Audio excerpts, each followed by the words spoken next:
Hi there, my name is Jake and I'm a studio concept artist. I'm working in illustration and I'm talking about art diversity today on beliefs and employability that will help you if you diversify your artwork.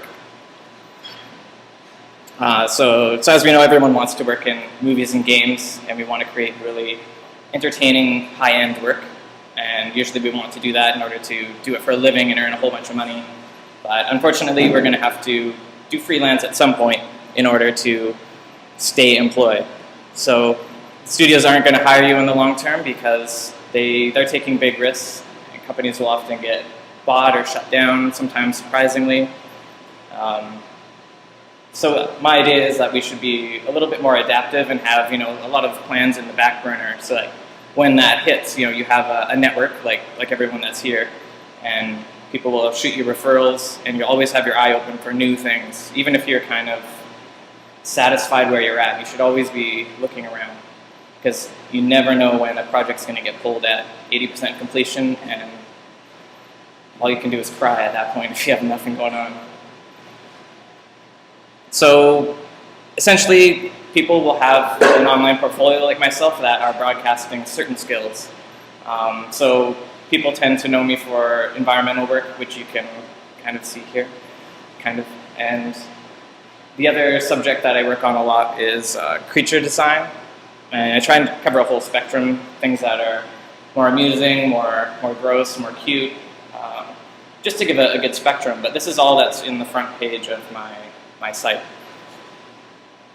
But the reality of the situation of getting paid as an artist is I've done all of these different things. Sometimes little stints for a month or two, sometimes a year or more.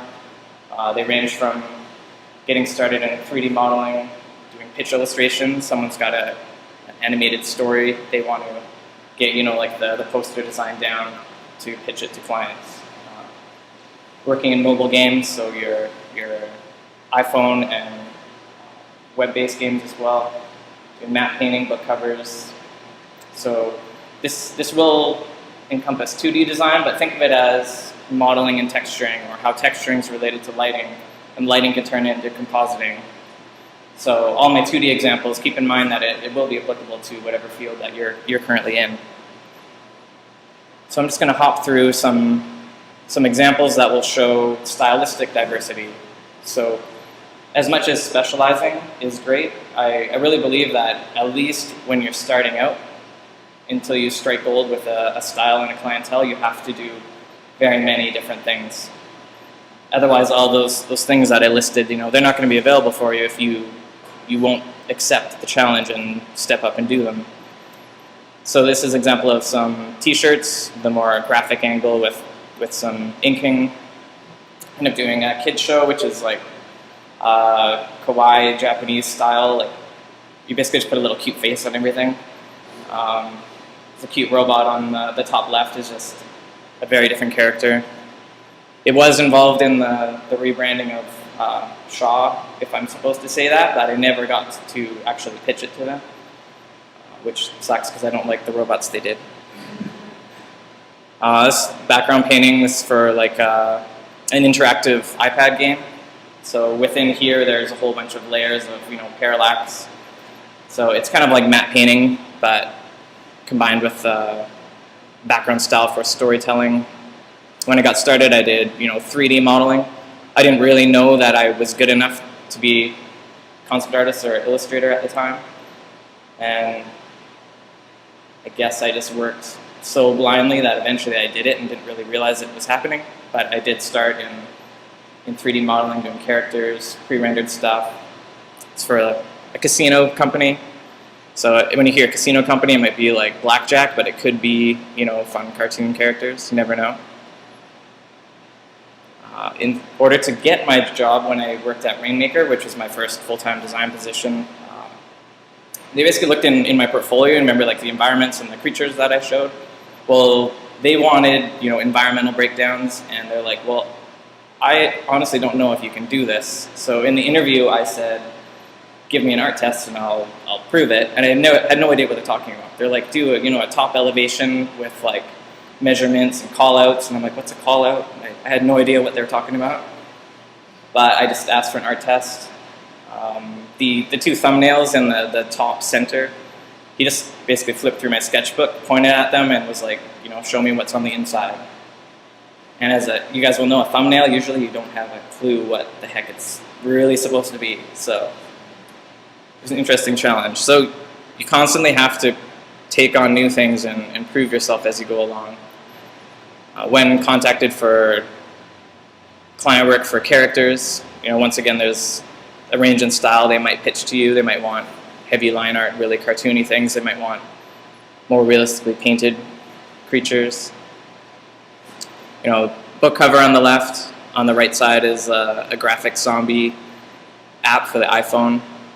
It's basically like dice rolling, and whatever his eyeball comes out of his head will have a number written on the back of it.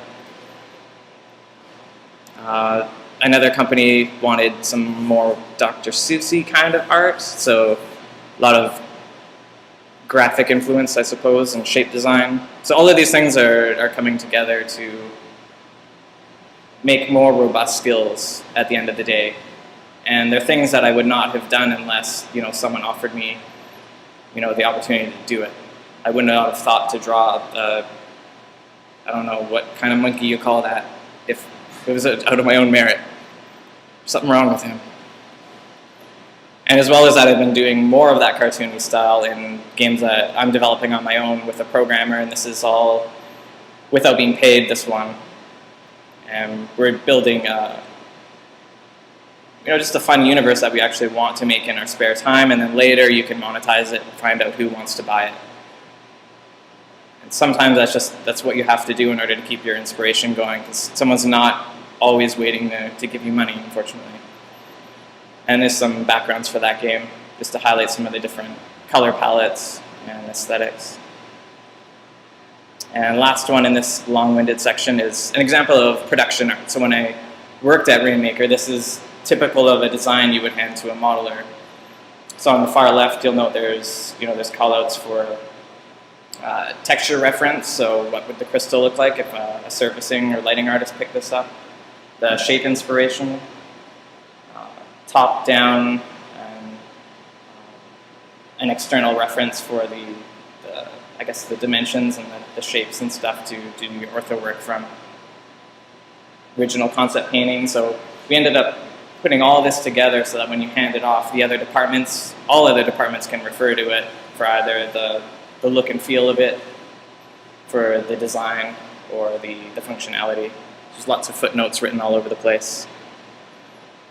Now, what I came to realize when I moved on to Escape from Planet Earth, which is the movie Rainmaker just put out, and I'm particularly happy because I think it's the second animated feature to released in the city to date. Like, we're all visual effects in games, so I'm really thrilled that at least the children love the movie a lot, and I like the movie. But I realized that freelance and what that gave me also helped in a studio, because studios also want diversity.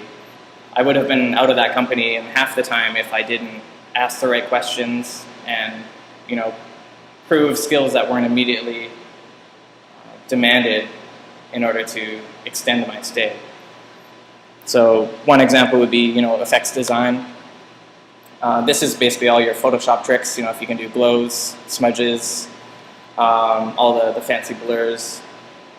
If you can kind of pull that off, you know, you might be able to do effects designs, which is something I didn't know really existed in concept art. And these are all different effects that might come out of the lead characters. He has a tractor beam on his chest, so we went all the way from retro to something more deadly. He has these friendly bolts of energy that don't actually hurt anybody, but they look like they might. Graphic design ended up being something that kept me very employed there. Basically, we have a 7-Eleven in the movie, and I designed every single packaged fake product in there, which took quite a long time. Avoiding patents, inserting jokes, so forth.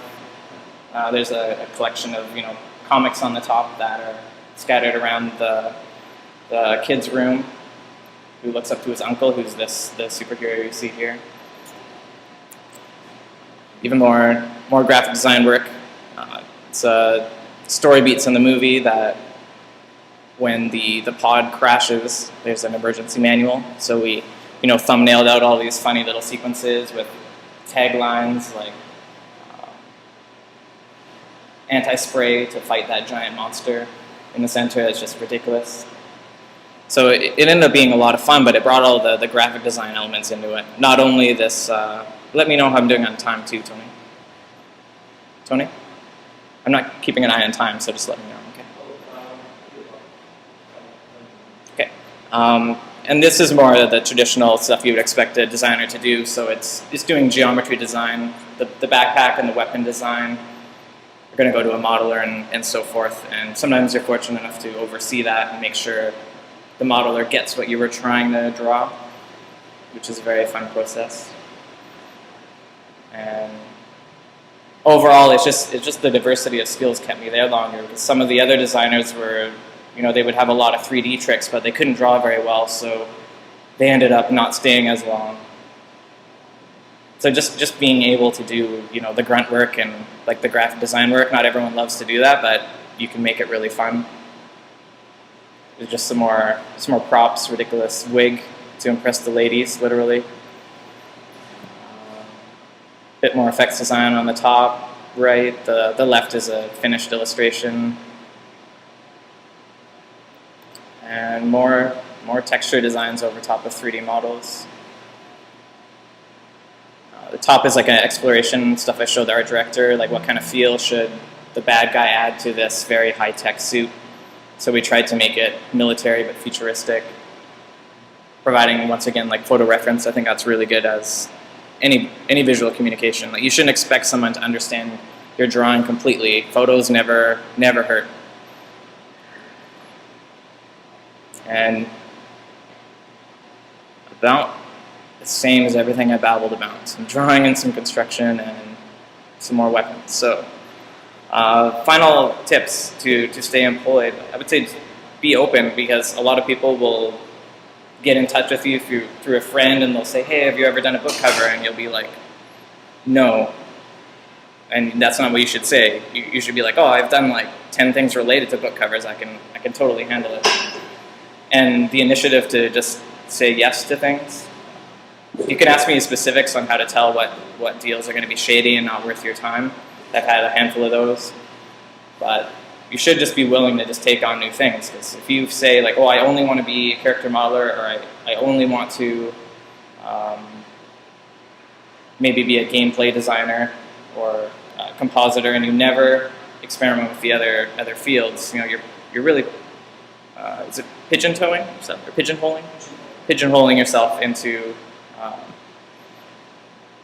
just opportunities that may not be here, especially in the situation that Vancouver's in right now.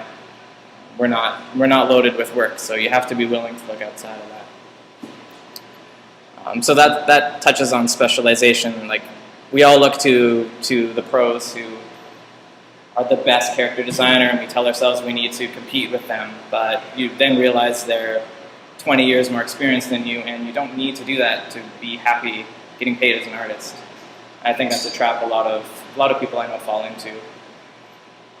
Like, while the pros can be a great influence, chasing that isn't going to help you stay employed. That's the point. And I guess the network that everyone knows. So friends, anyone you've worked for before. I've got work through teachers. I know a lot of friends who got work through family members, just because they know you do art, they know you draw. And a lot of those clients you'll get will come to you even though they don't know artistically what they're looking for. But they know you can draw, and that's all they know. So if you say yes, and you do a good job, then you have a client forever. I found that a lot of the times we deal with producers, they don't have an artistic eye, so they can't really make the call, but they'll ask you if you can do it, and saying yes is usually worked out. And it's just a quick bullet point of some of the benefits for diversity. So employment's a big one. Broader perspective of style. Now you can hop around to different types of modeling or different TV shows pretty easily because you've done it before. The more robust set of tools is important. Like doing all those effects designs I showed you. Like, if I didn't know some of the Photoshop tricks, that probably would have been like trying to hand paint that stuff, and it would just be a waste of time. So the more tools you gain, the better you're going to be. And sometimes you'll stumble upon something that you like a lot and you would not have tried originally. I know a lot of people who, like for me, I didn't like modeling after a certain point in time. Like I didn't hate it, but I kind of got a little tired of the technical aspect. Like for some reason it just bothered me so much, so I started to slowly get into design, and then I got really excited about it. So sometimes you'll just stumble into something that you would not have thought you'd like unless you tried it. So if you spend 30 years doing lighting, who knows, maybe 15 of those years could have been like modeling or something that you would not have considered. So just try a lot of things. You don't have to anchor yourself in too deeply right now. And variety is refreshing. I think that speaks for itself. You don't want to do the same exact job every single day of the year, for year after year after year after year. Like working on jerseys at EA, as much as everyone bashes EA, I would not want to work on jerseys for many years in a row.